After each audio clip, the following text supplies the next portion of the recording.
ఈరోజు వీడియోలో egg fried రైస్ను చాలా సింపుల్గా చాలా టేస్టీగా ఏ విధంగా తయారు చేసుకోవాలో ఈ వీడియోలో నేను మీకు చేసి చూపించబోతున్నాను. చేసే ఈ ప్రాసెస్లో ఎగ్ ఫ్రైడ్ రైస్ సింపుల్గా ఇంట్లో చేసుకున్నట్టయితే చాలా టేస్ట్గా ఉంటుంది. ఇంట్లో అందరికీ కూడా బాగా నచ్చుతుంది. ఇప్పుడు ఎగ్ ఫ్రైడ్ రైస్ తయారు చేసుకుని ఆ ప్రాసెస్ చూసేద్దాం.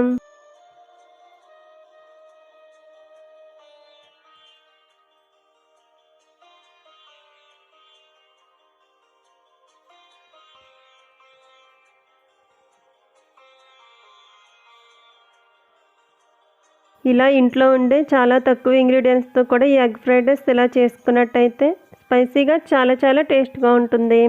చూసారు కదా ఫ్రెండ్స్, మీరు కూడా తప్పకుండా ఈ ఎగ్ ఫ్రైడ్ రైస్ని ఇంట్లో ట్రై చేసి రుచి చూడండి, చాలా బాగుంటుంది.